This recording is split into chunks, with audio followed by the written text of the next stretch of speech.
नमस्कार। हम हिंदी देख रहे हैं और हिंदी में अगला हमारा ये तीसरा पार्ट है और तीसरे पार्ट में हम देख रहे हैं संज्ञा।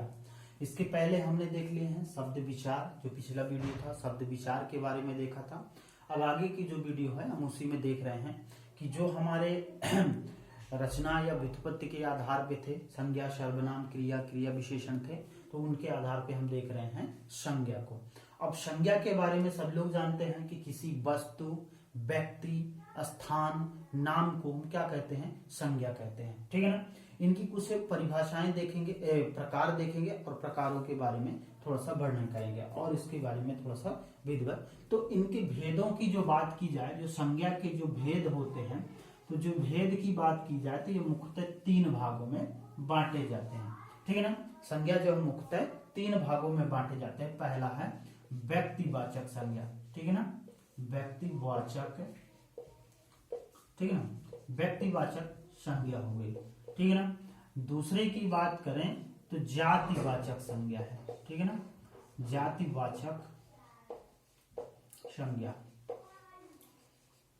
और तीसरे की बात की जाए, ठीक है ना, तो समूहवाचक। पहले की बात करें व्यक्तिवाचक, जातिवाचक और तीसरे की बात करते हैं भाववाचक। ठीक है ना। भाववाचक। ठीक है। मुख्यतः जो संज्ञा के जो भेद हैं मुख्यतः 3 ही भागों में बांटा गया है। पहला है व्यक्तिवाचक, जातिवाचक और भाववाचक। इन 3 ही संज्ञाओं के बारे में जिस तरह हमने देखा कि किसी व्यक्ति, वस्तु, स्थान के नाम को हम संज्ञा कहते हैं, तो उन्हीं के आधार पर इन तीनों को वर्णन करेंगे और तीनों के बारे में थोड़ा थोड़ा चर्चा करेंगे। जो जातिवाचक संज्ञा है, तो जातिवाचक संज्ञा को मुख्यतः 2 भागों में इसको और डिवाइड किया गया। ठीक है ना। आप भी सुने होंगे। ठीक है ना। जिनको बोल जाता है पदार्थवाचक। ठीक है ना। ये जो पदार्थवाचक संज्ञा है, पदार्थवाचक, ठीक है ना, पदार्थवाचक संज्ञा। और आगे जो बात कीजिए है समूहवाचक। ठीक है ना। समूहवाचक। ठीक है। समूहवाचक संज्ञा की बात की गई है। अब व्यक्तिवाचक संज्ञा में हम देखते हैं कि जो व्यक्तिवाचक संज्ञा होती है तो किसी व्यक्ति के बारे में स्पेशल या किसी स्थान के बारे में स्पेशल बात की जाती है, तो वो हमारा क्या कहलाता है? व्यक्तिवाचक संज्ञा कहलाता है। ठीक है ना। और व्यक्तिवाचक संज्ञा में क्या होता है कि जैसे कुछ परिभाषाएं देख लेते हैं। जैसे कभी स्त्री पुरुष का बोध होता है, तो स्त्री पुरुष का जब बोध होना शुरू हो जाता है तो उनमें राम, ठीक है ना, जैसे स्त्री पुरुष का बोध होना शुरू हो गया तो राम की बात करेंगे, गोविंद की बात करेंगे, रमेश की बात करेंगे, किसी व्यक्ति का विशेष की बात करेंगे तो जिनका किसी का नाम होगा। ठीक है ना। तो इसमें नाम भी जुड़ेंगे। ठीक है ना। नाम की बात करेंगे। ठीक है ना।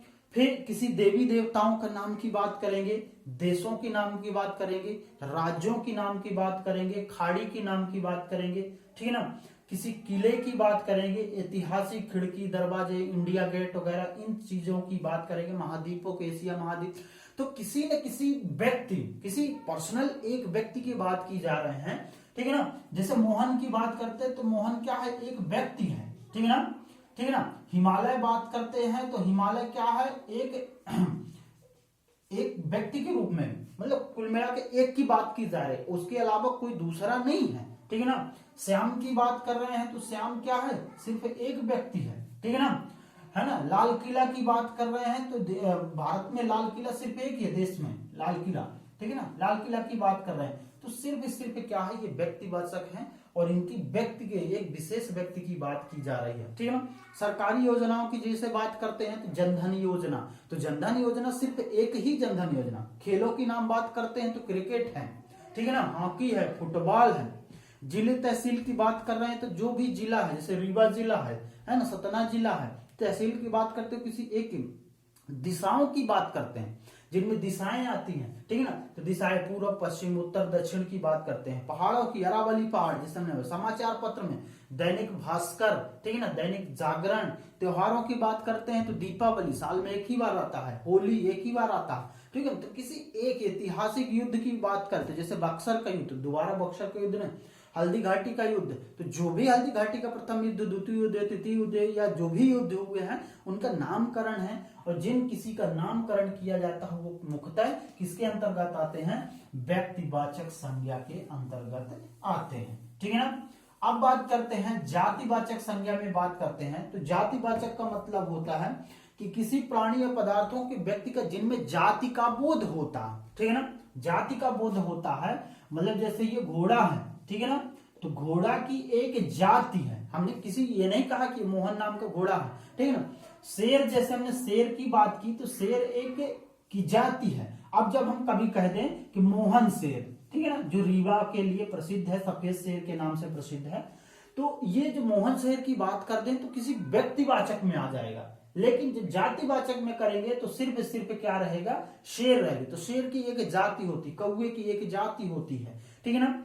तो हर चीजों की एक जाति होती है और उन जातियों के बारे में हम सिर्फ बात करते हैं जातिवाचक संज्ञा में। जैसे मनुष्य है, अब मनुष्य में किसी राम की बात कर रहे हैं तो राम एक व्यक्तिवाचक हो जाएगा, लेकिन मनुष्य की बात कर रहे हैं तो मनुष्य क्या है, एक जाति है, मनुष्य की एक जाति होती है।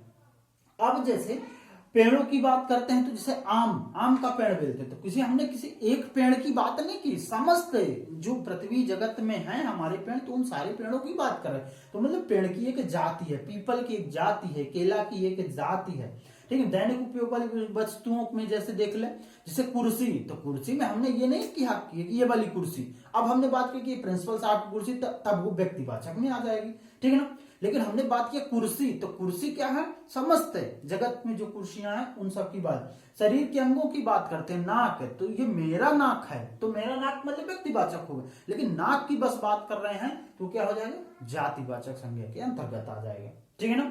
सामाजिक संबंधों में जैसे बात करें भाई, तो भाई मेरा भाई जब है तब तो व्यक्तिवाचक है, लेकिन भाई बस बात कर रहे हैं तो वो जातिवाचक संज्ञा के अंतर्गत आएगा, ठीक है ना। पदार्थवाचकों की बात करें, जो पदों की बात करें तो मंत्री, तो भारत में एक ही मंत्री नहीं होता। अब बात करें कि जैसे मंत्री में शिवराज सिंह चौहान, ठीक है ना, मंत्री में बात करें नरेंद्र मोदी। तो इन तरह की जो बातें होती हैं वो जब हम किसी स्पेशल की बात करते हैं तो व्यक्तिवाचक में आता है। और जब कभी सामूहिक रूप से बोलते हैं कि मंत्री, तो मंत्री समस्त जितने भी मंत्री होंगे वो जातिवाचक संज्ञा के अंतर्गत आएंगे। अब इसमें देख रहे हैं कि समूहवाचक में समूहवाचक संज्ञा होती है और पदार्थवाचक संज्ञा होती है। तो पदार्थवाचक संज्ञा में वो होते हैं जो निर्जीव रहते हैं, ठीक है ना।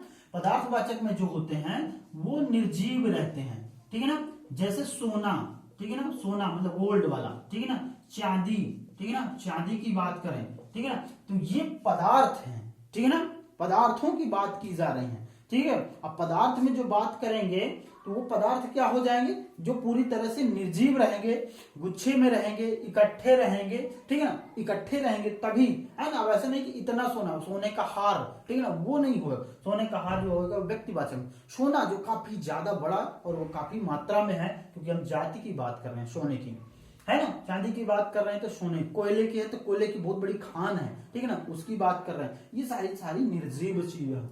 समूहवाचक की बात करते हैं, जातिवाचक में समूहवाचक जो आता है, तो समूहवाचक में करते हैं कि जो पूर्णतः समूह में रहते हैं, ठीक है ना। जैसे समूह में दल है, और जो दल बनेगा तो किसी एक व्यक्ति से नहीं बनेगा, ठीक है ना। सभा कोई एक व्यक्ति से नहीं होगी। सेना जो होगी तो किसी एक व्यक्ति से नहीं बनेगी।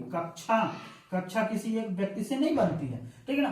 तो ये सारी की सारी चीजें समूहवाचक संज्ञा के अंतर्गत आते हैं, ठीक है ना। अब बात करते हैं जो जातिवाचक तो हमारा हो गया, ठीक है ना। अब इसके बाद आगे बात करते हैं कि भाववाचक संज्ञा की बात करते हैं, ठीक है ना। भाववाचक संज्ञा की बात करते हैं जिनमें भाव उत्पन्न होता है, ठीक है ना। भाव उत्पन्न होता है और उन भावों के द्वारा हम समझते हैं, ठीक है ना। जैसे भाव, कोई व्यक्ति गुस्सा है, ठीक है ना, कोई व्यक्ति बहुत खुश है, तो दिखता नहीं है कि कितना खुश है, कितने किलो खुश है, ठीक है ना, कितने, है ना, मात्रा उसकी नहीं दिखती है, ठीक है ना।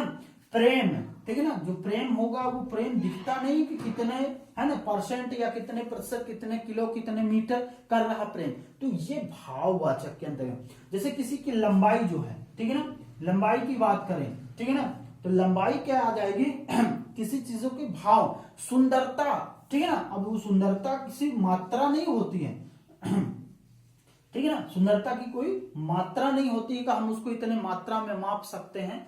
तो वो हमारी ये सारी की सारी चीजें क्या आएंगी, भाववाचक संज्ञा के आएंगे। जैसे है ना, लड़का का लड़कपन, तो लड़कपन एक भाव है। बच्चा का बचपन, ठीक है ना, ये एक भाव है।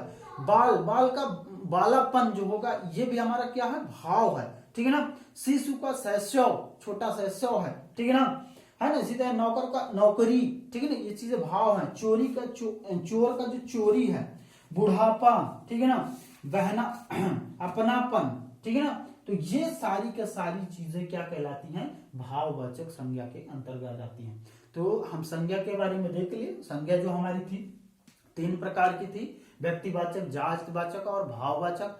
जो जातिवाचक है 2 प्रकार की होती है, द्रव्यवाचक या समूहवाचक आती है। व्यक्तिवाचक संज्ञा के अंतर्गत किसी व्यक्ति या स्थान वस्तु का नाम आएगा, ठीक है ना। जातिवाचक में किसी का जाति का बोध होता है, जिनमें क्या होता है कि किसी स्पेशल की बात की जा रही है और जो सिर्फ एक समूह की जाति में रहते हैं, है ना। जैसे नाक की हमने बात की, तो मेरा नाक नहीं, सबका, जितने हैं पृथ्वी जगत में नाक है।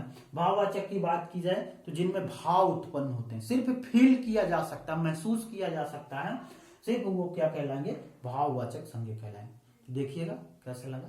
Thank you.